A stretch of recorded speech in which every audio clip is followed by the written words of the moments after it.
The views expressed in this podcast are solely those of the podcast host and guest and do not necessarily represent those of our distribution partners, supporting business relationships, or supported audience.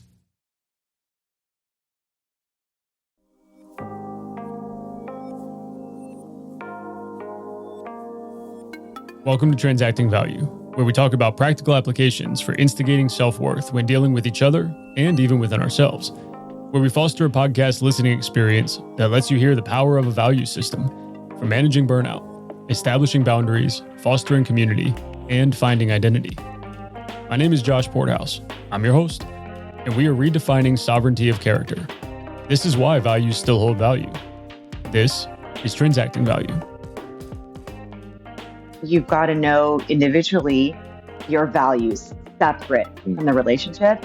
And then you have to know your values together as a couple and actually have a conversation about it rather than just go on autopilot.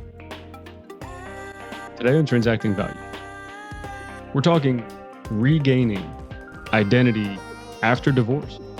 Now, for some, divorce means celebrate, and for others, reinvent. But for most people, it also means turmoil and confusion and stress and identity crisis. And so today, we're talking to divorce coach Tracey Gramenz all about options and ways we can regain our identity in the process and rebuild our families, reinstigate our self-worth. So without further ado, I'm Josh Porthouse. I'm your host. And from SDYT Media outside of Tampa, Florida, this is Transacting Value. Tracey, how you doing? I'm doing really well today, Josh. How about yourself? I'm good. Now, I appreciate you taking time out of your day too. I understand you've got a life and a career, and to just sit down and have a conversation maybe is something you had to squeeze in. So I don't want it to go unnoticed. Thank you, first off, before we get started. Oh, my pleasure. Thank you. Absolutely. Now, I mean, the perspective you're bringing also, I think, is necessary. So let me say this. My background is primarily in the Marine Corps, in the infantry at that. And I know more people who are or have been divorced than who are or have stayed married. Hmm. And so the majority of my professional sphere is very similarly like-minded in that regard as it applies to relationships and whatever jadedness comes with that. So I'm excited to hear some of these perspectives you've got, but let's start here before I get ahead of myself. For anybody and everybody new to the show, especially those who are unfamiliar with you, your practice, your insights, your perspective, let's just take a couple minutes and set the stage for a little bit of resonance here. The floor is yours. Who are you? Where are you from? And what sorts of things have shaped your perspective on life? Yeah, I'm Tracy and I live in Seattle, sunny Seattle right now, surprisingly in November, when we're recording this. And my work is working with women as a divorce coach. And a lot of people don't even know what a divorce coach is. But really, what it is a guide to like walk alongside you. And what I always tell my clients is help you stay aligned or find your alignment while you're going through one of the top most stressful seasons of life, which is divorce. And partly why we're having this conversation is a lot of that work is identifying or re-identifying values. So I help people reshape and reimagine their values so that they can walk in alignment as they move forward into the next season of their life. Which I assume is not easy for anybody involved, probably you included. Yeah, I mean, I really have rethought about how I view divorce as I dive deeper into this work. And I think the initial reaction from others when you talk about divorce is usually, I'm so sorry, or that's so hard, or all of the hard side of it. But what I really get excited about actually is all of the opportunity for growth that there is. When you're ripped open and like when you've tilled up the soil, that is the time to plant seeds, right? It's that moment. That is the time and it's time stamped. And so it's actually a really exciting time. And the hard things that happen are things that can make you stronger. And so it's like everything is going for you. And that's really the reframe I try to help my clients get to. Everything is going for me. Everything is working out to the benefit of me and my children. Yeah. And do you actually have a garden? I do have a garden. I'm more of a construction girl, but I have a garden in my backyard. Okay. Okay. Yeah, I was wondering just so I can prep my metaphors to match you a little bit. I didn't want it to go I didn't want it to go unnoticed.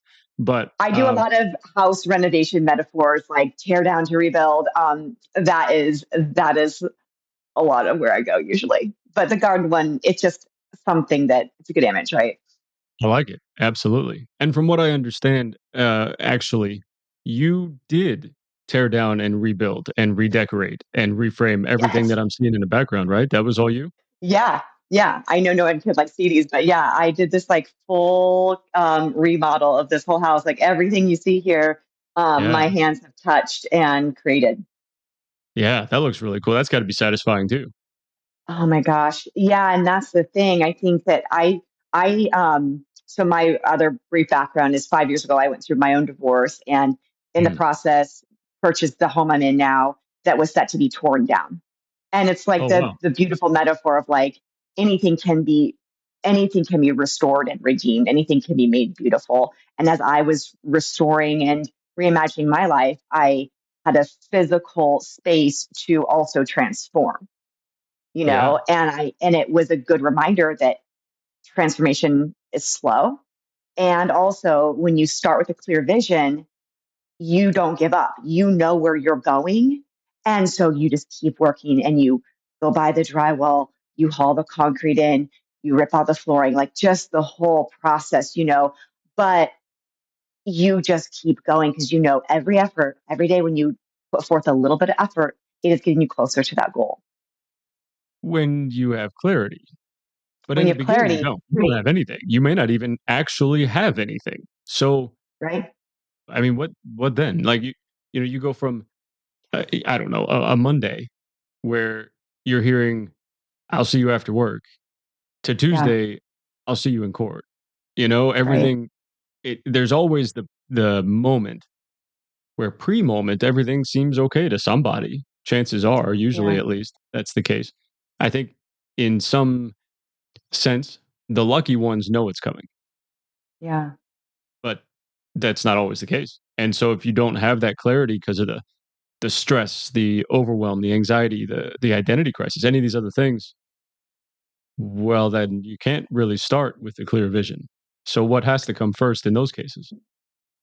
As coaches, we are always forward focused, right? So we're looking at where are we going, not necessarily where we came from. So in a way, sometimes the backstory, not that it doesn't matter, but you are still going to have to transform regardless. Your life has changed, whether it was your decision to leave, whether you got handed paper as well after you dropped your Mm, kid off at preschool, or whatever. You've got to move forward and rediscover what's important to you, what your values are.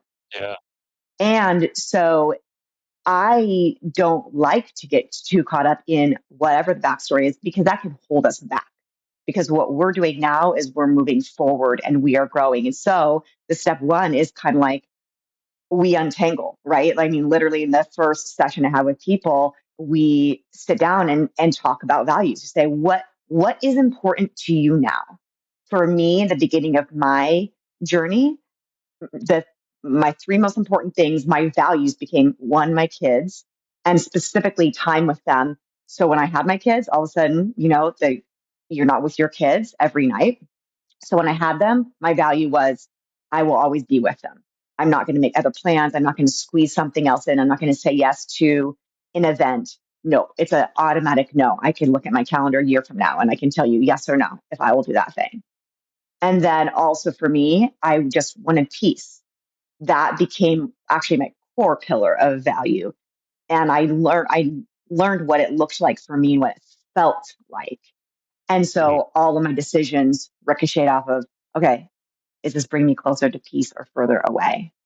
And then for me, my third one was beauty. Like I tore down my home. I realized I want to see beauty. I want to have beauty around me. I want to be a beautiful person.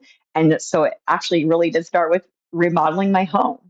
And so I take clients to that same process in a conversation. So a lot of people think they know what their values are, but they don't actually talk them out, or maybe they had gotten used to living a certain way with their partner. Now that partner's no longer. And so they have the opportunity to say, well, did I really like skiing or ski vacations, or was that just something we did? Did I really Yeah. value, whatever they got into the rhythm of doing? Did I really value that? Or is that just a habit, right? A habit and a value are very different things. Yeah, absolutely. Absolutely. And on one hand, like I said, before we recorded, most of my professional career in the Marine Corps has been in the infantry. So a lot of my perspective tends to get grounded in, actually tactical environments or mission planning or whatever, because that's when my frontal lobe developed, I guess. I don't know, but it became Yeah. my baseline to sort of understand the world. And so we have this concept. And in the 1950s, he was a fighter pilot. He was a colonel, John Boyd, and he came up with this concept to help fighter pilots more quickly orient themselves in a dogfight where they're fighting other planes and pilots in the sky because everything's happening at Mach 1 or faster. I don't actually know. I'm on the ground, but quickly, right? And so his cycle was observe, orient, decide, act. And it was all relatively short syllabic words that they could think about when the blood's rushing down out of their heads and something to keep them focused and give them something to key in on. And I feel like high stress situations, like obviously during a divorce, isn't moving that fast, but it certainly feels that way. Yeah. And there's got to be this simple sort of framework, I think, just initially to ground you. And I think you're exactly right. You said it, I think, beautifully, where values can be that mechanism. And so maybe Yeah. it's the simple conversation of not worrying about what you don't have or can't control, but what do you have, which Yeah. ultimately I think is your character and perspective on the world. So I think it's a great point. But then how do you instigate that? Because, like you said, if your identity is rooted in a married couple, namely you and somebody else, and then it's just you, well, then how do you know? I mean, you question everything? That sounds just as overwhelming. Yeah. Do you give yourself all the options? That sounds super anxious. How do Yeah. you narrow down from many to few then? Yeah. I think it begins by just noticing. I think Mm, you pay attention to yourself. What do you naturally gravitate toward? What do you find yourself doing no matter what? What sparks a little bit of joy in you? Like pay attention to yourself. And I think sometimes we, especially with big words like values or what am I doing with my life, it gets so big. But yeah. all of us live each day one day at a time, right? And so I try to like step back actually from the big and look at the day, break it down. What brought you joy today? Oh, it was one of my clients, it was being in the garden. That's important to me. Oh, Mm. I brought my neighbor some soup. Oh, so your value is helping or your value is Oh, nature. I see. So look at the little things that you do and then notice that you can extrapolate from there what your value is. Alrighty, folks, sit tight and we'll be right back on Transacting Value. This message is brought to you by the Armed Forces Vacation Club, a free membership travel hub for active duty military and veterans. The club provides a well-deserved escape during challenging times or post-deployments, or for cherished family moments. This exclusive travel club grants access to discounted 7-night resorts and savings on over 600,000 hotels, rental cars, and more. In addition to service members and veterans, the club is tailor-made for National Guard, Reserves, Gold Star families, and civilian DoD employees, as well as their families. The club extends a heartfelt thank you to our military heroes, saying it's time they enjoy a vacation they've truly earned. Discover the world for free at afvclub.com. That's afvclub.com. So look at the little things that you do and and then notice that you can extrapolate from there what your value is. Mhm.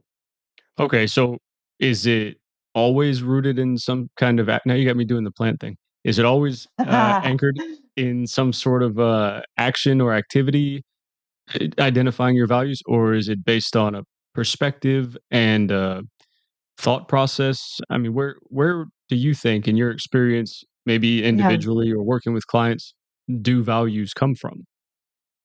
I think that I'll just speak from my own personal experience. When I was noticing what I valued, what was important to me, it was kind of um, it was multiple things. Sometimes it was actions. So Mm, I found myself always going down to watch the sunset the night my kids would go back to be with their dad.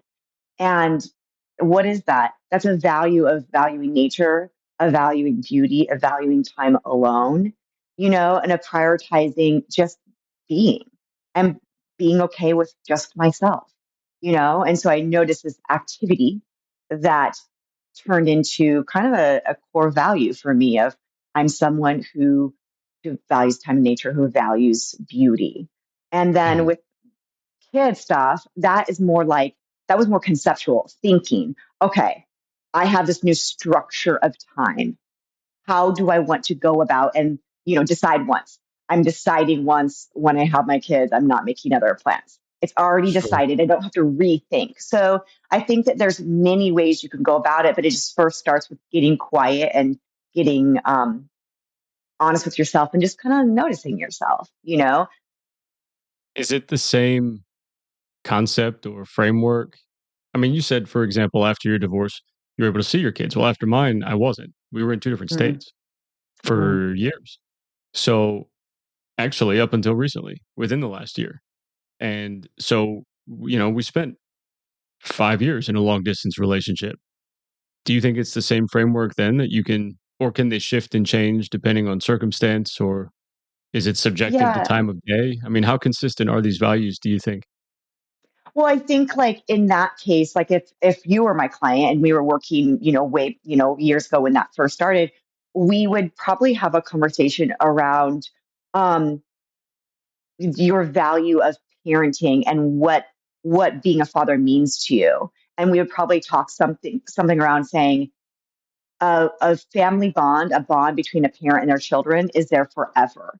And there are circumstances that can take us physically apart from our kids for days or even years, but that doesn't change your value as a loving parent or the unbreakable bond that we have with our kids. And so it would be more, what is my value system as a parent when I'm not in control of the time?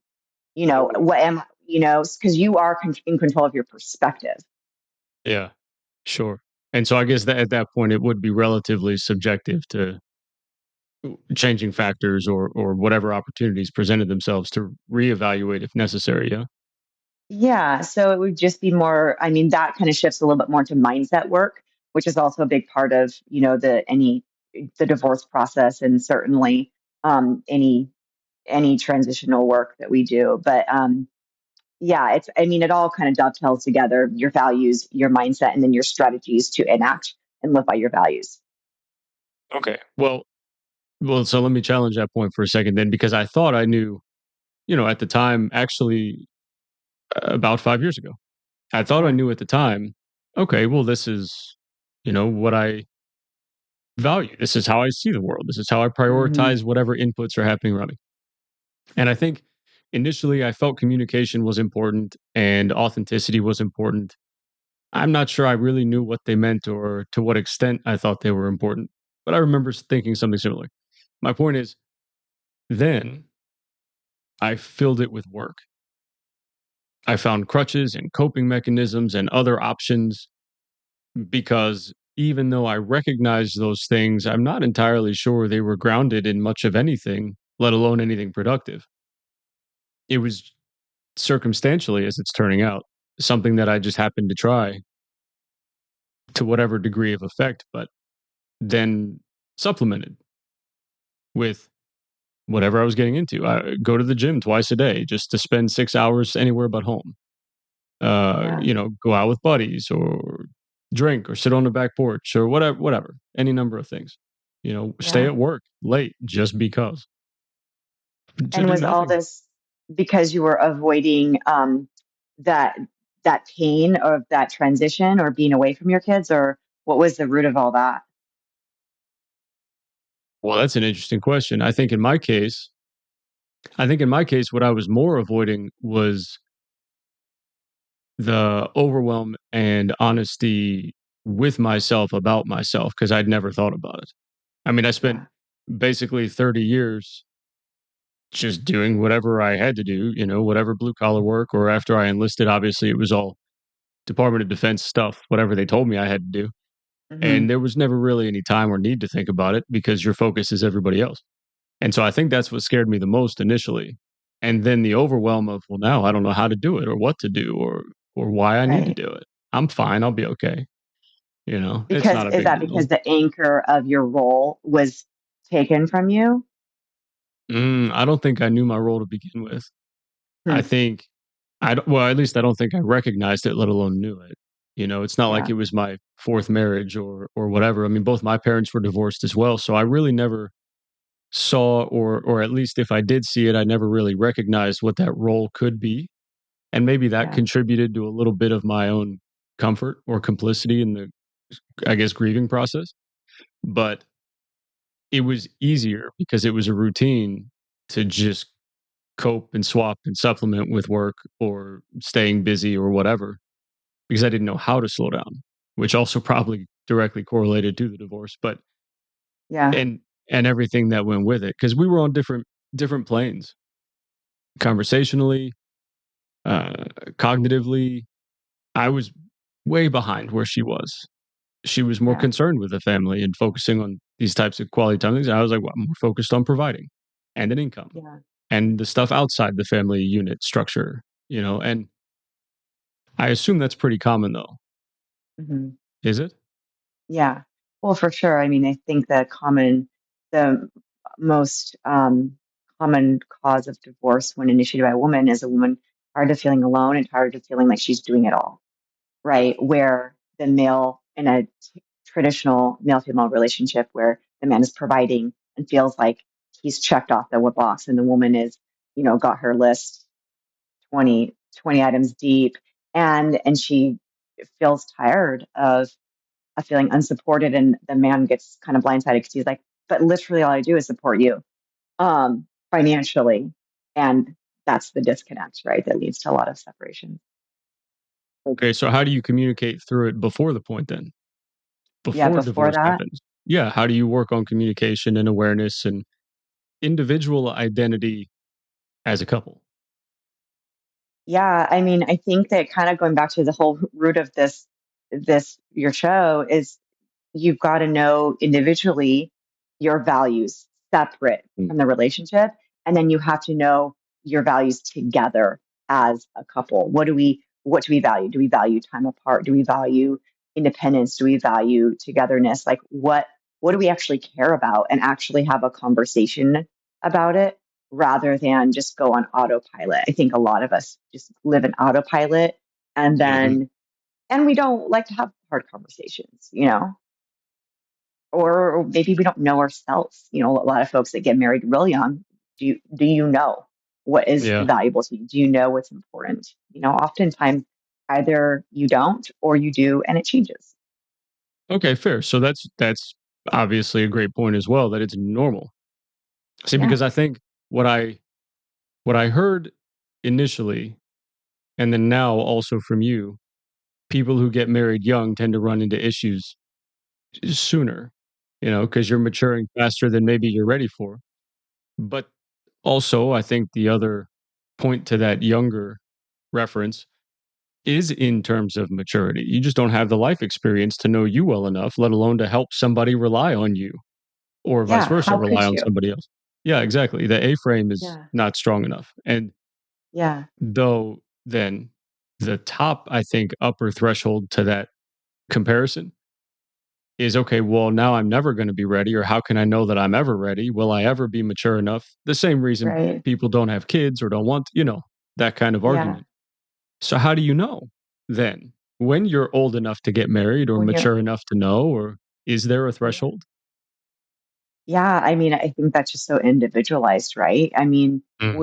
we are constantly growing. I think that maybe one response to that to consider is, reframing even how you look at partnerships and marriages and thinking, is the goal of a marriage to absolutely for sure stay together with someone for your whole life, or is the goal, what I would suggest is the goal of a partnership is to uplift someone and help them reach their goals and have them do the same for you while living in peace and continuing to do that day after day. And if that changes, being brave enough to say, we are no longer helping each other.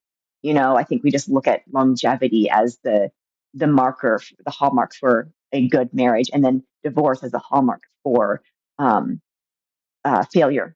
When really, divorce can be the bravest thing that you can do, and it can be the kindest thing that you can do with a partnership when you're no longer aligned and you are having the courage to say, this isn't working, so we're going to do something different.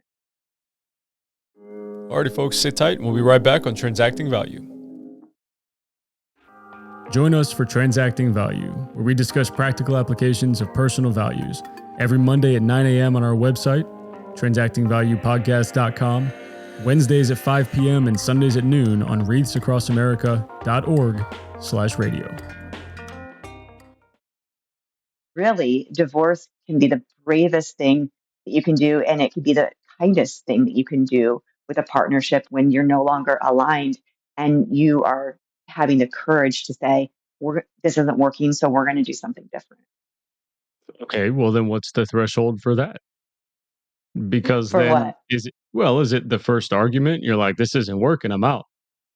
Or is it, you know what, let's give it 10 years? Leverage. Or is it, what's the trigger? I think that's one of the most brutal uh, questions to ask yourself. I personally remember literally Googling, Mm.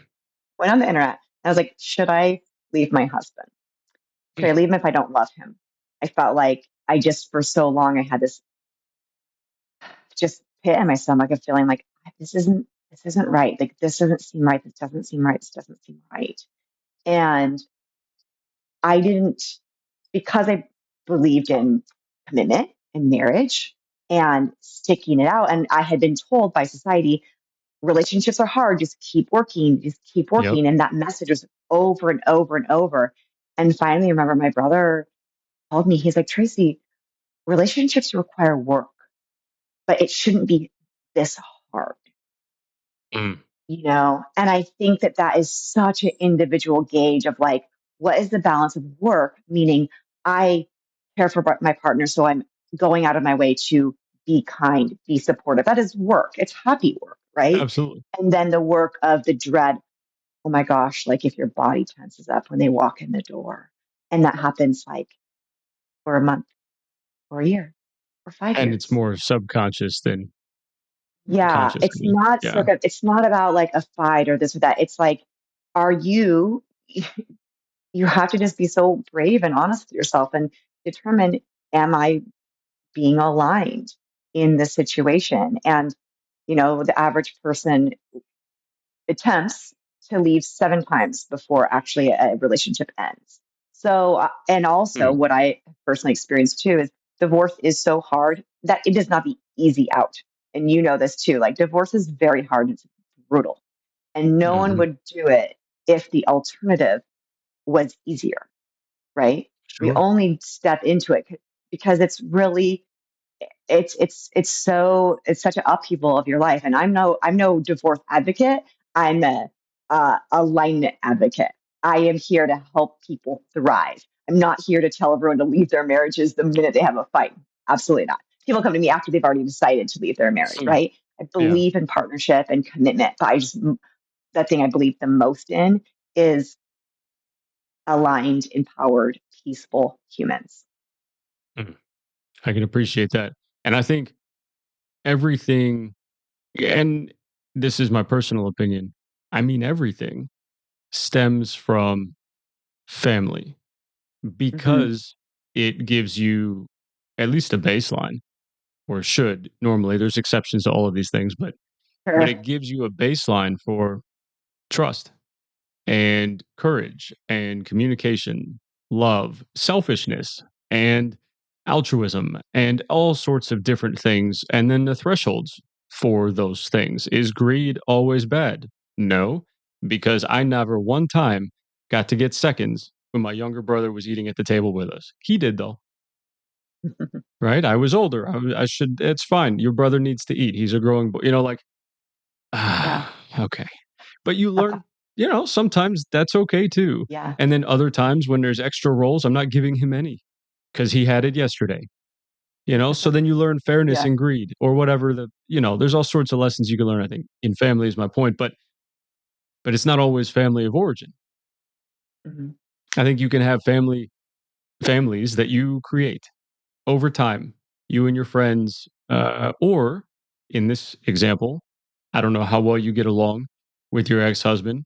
I'm in a amicable enough position Hmm. with my ex-wife, and that's okay because then it also affords opportunities to teach that conflict is natural and how to work through conflict or how to attempt to, and life's not always fair and all the other lessons that come with it. Yeah. But I'll tell you this, Tracy, and obviously for everybody listening as well, I think all of those, what would you call those corollary points or qualifiers or whatever, come from a value system.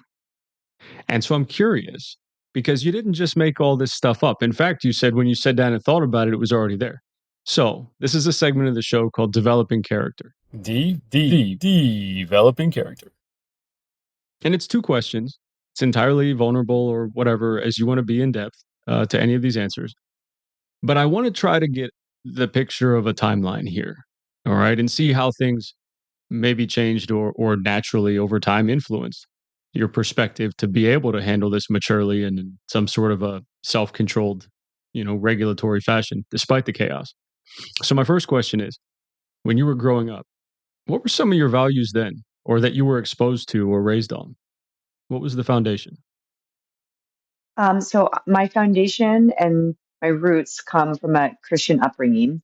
My family was Christian. I would say like Christian in a good way. I mean, it was very positive.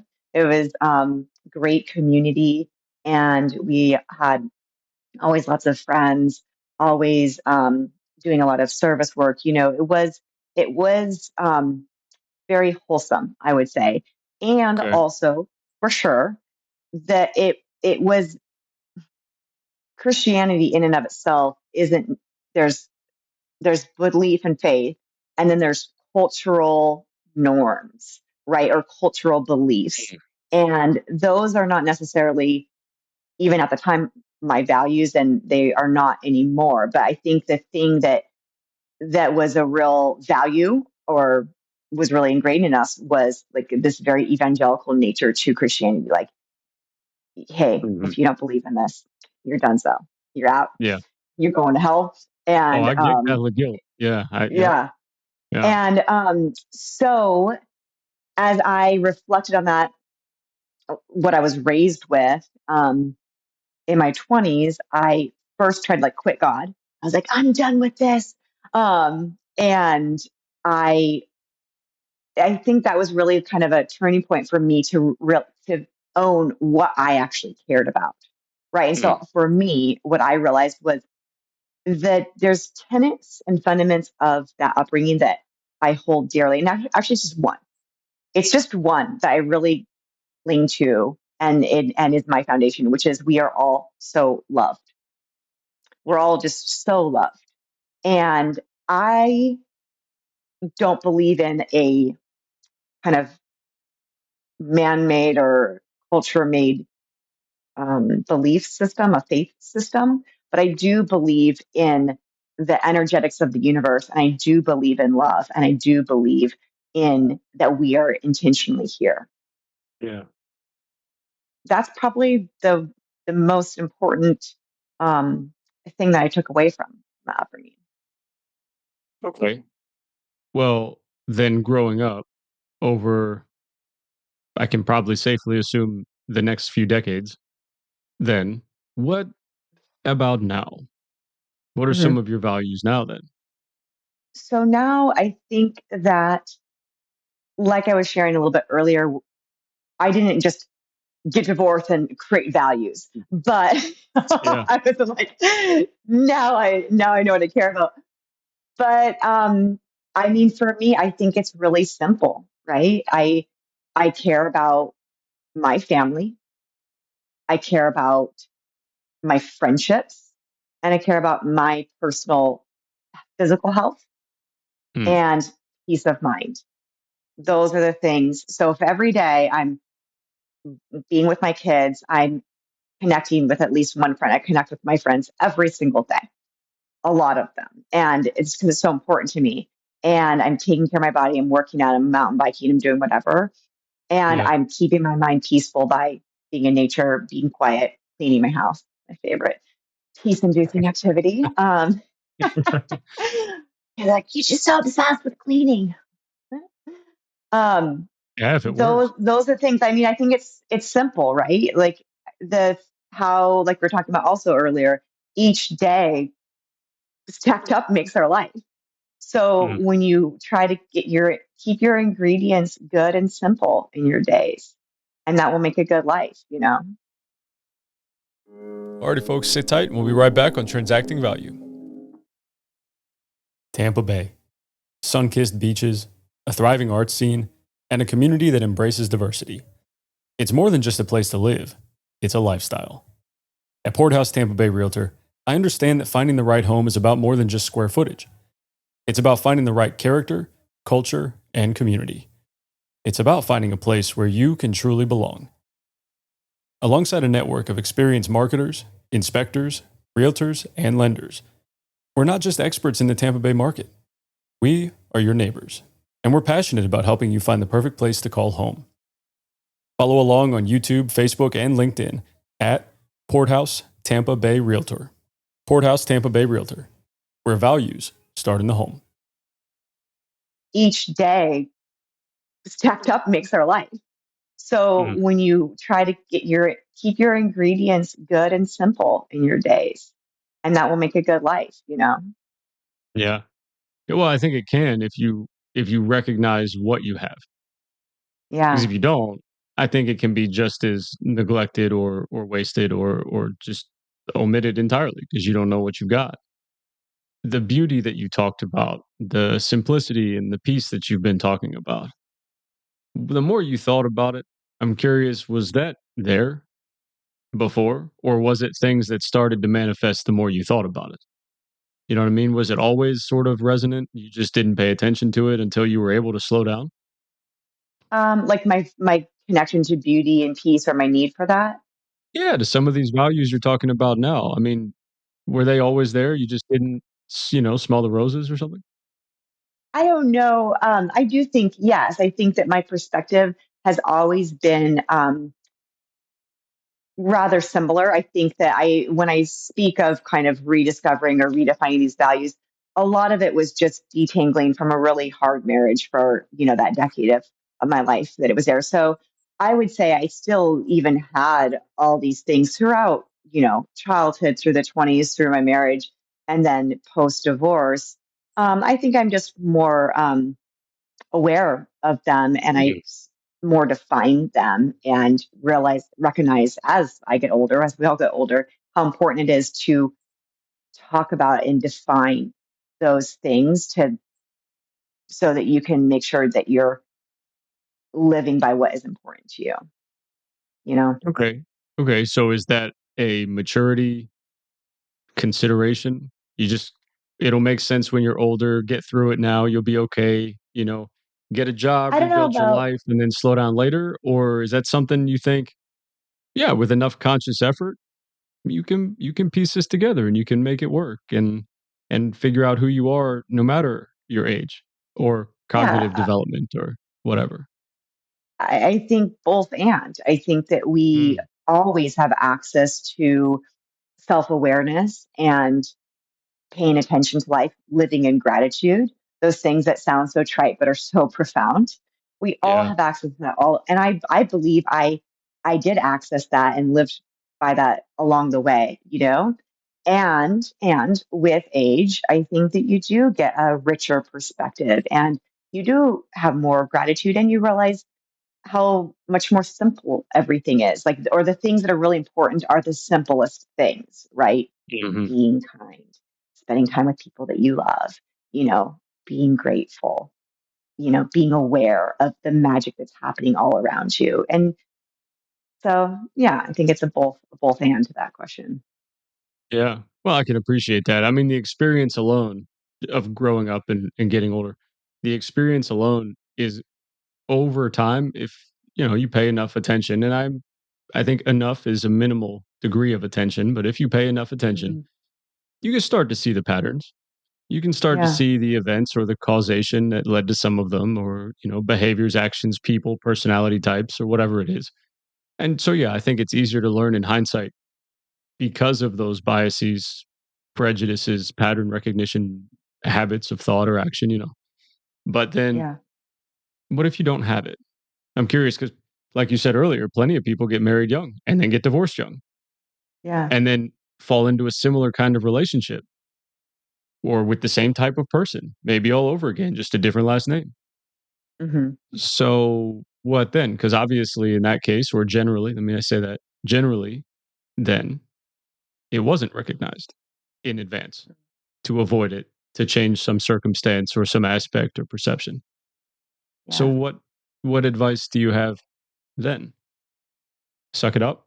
Wait till the third time. Just being kind to yourself and looking at it for what it is. Okay, you repeated a pattern. Now you're aware that you repeated a pattern. Mm, Okay, so now that you're aware of it, you can potentially not repeat it again. And if you do repeat it again, take shame out of the equation and just look at the pattern. Don't beat yourself up, right? We live in so much shame and fear and guilt, and those things don't let us get to the root of what we're actually dealing with. So take those off of your plate, recognize your pattern, and try again. You know, our whole life is just about trying again, and we constantly make mistakes or we constantly get a little bit or a lot bit off kilter. And we can, all we can do is recognize it and keep trying, you know? mm. Yeah. But that's hard in itself. Not just the recognition, but taking shame out of the equation or the grief or the That's the guilt or most whatever. important thing.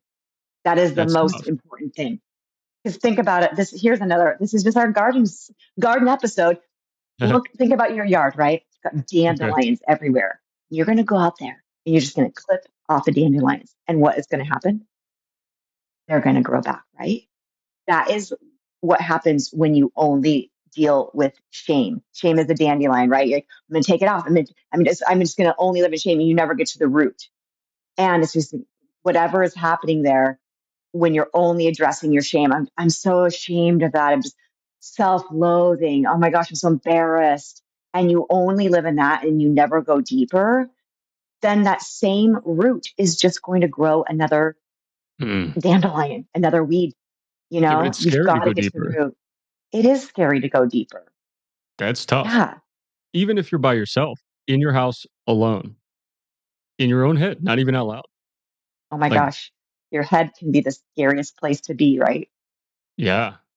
So let me ask you this then, and I guess for the sake of time, I only have a couple more questions for you. But when that happens, that sort of, I'll say, inescapable feeling, you're stuck in your head and you're working through, let's say, shame and guilt and fear and all of these things.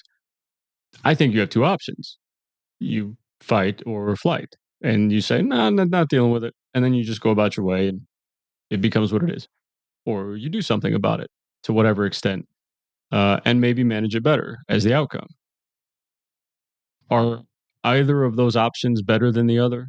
Are both bad or both good? Is there a good and bad? Is it acceptable, unacceptable?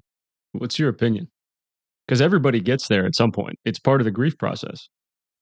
Yeah, I just think again, I mean, all this, everything in life, the being in your head, the shame, the cycling through all the stuff, it can be inevitable.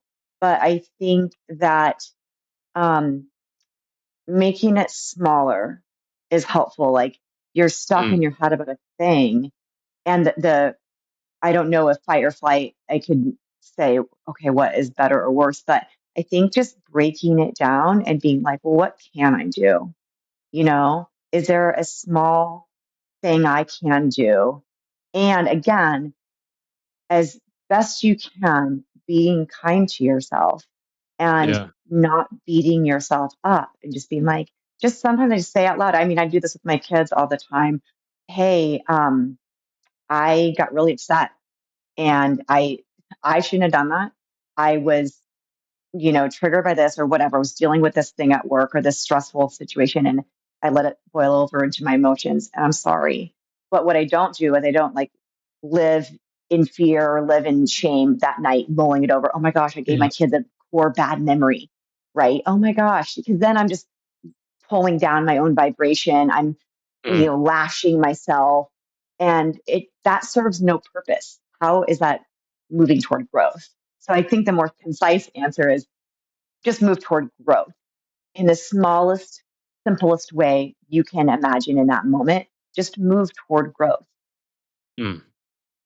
Yeah. A fair amount of grace, dignity, respect, and obviously self awareness makes a huge difference.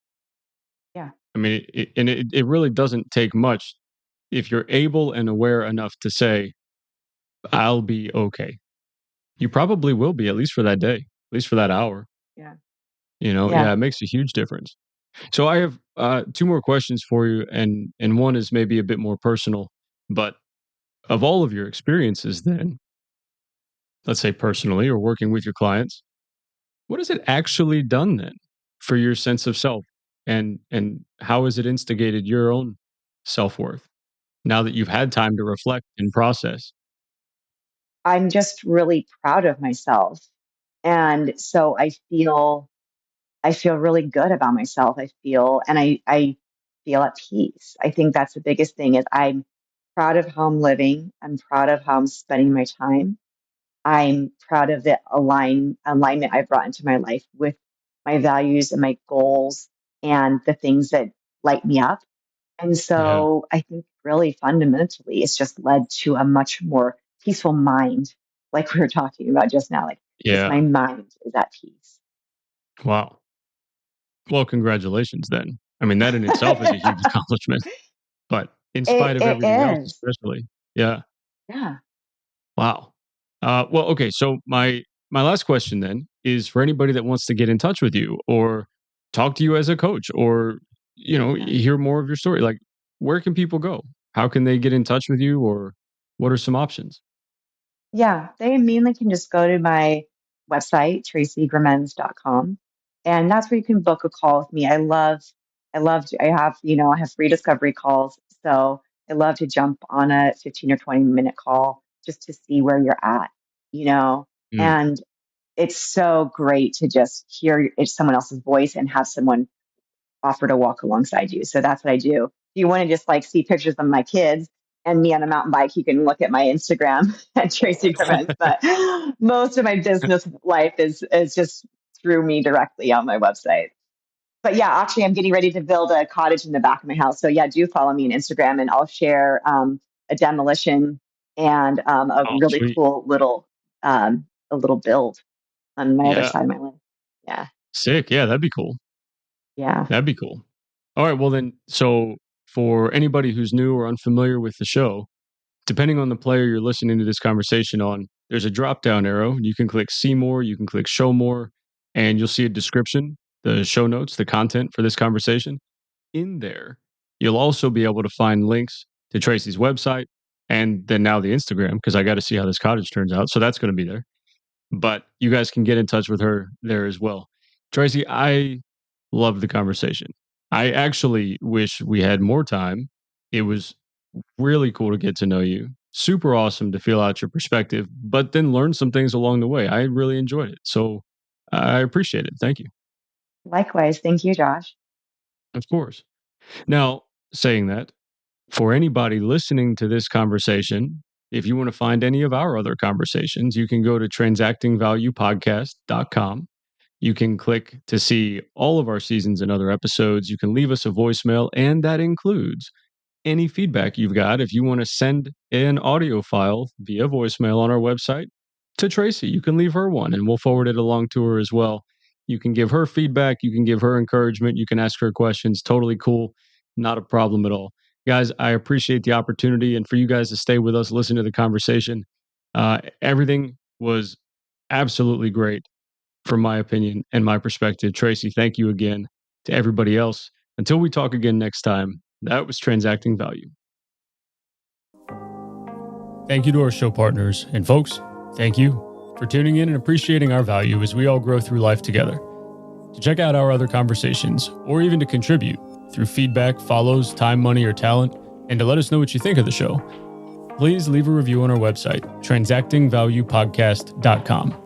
We also stream new episodes every Monday at 9 a.m. Eastern Standard Time through all of your favorite podcasting platforms like Spotify, iHeart, and TuneIn.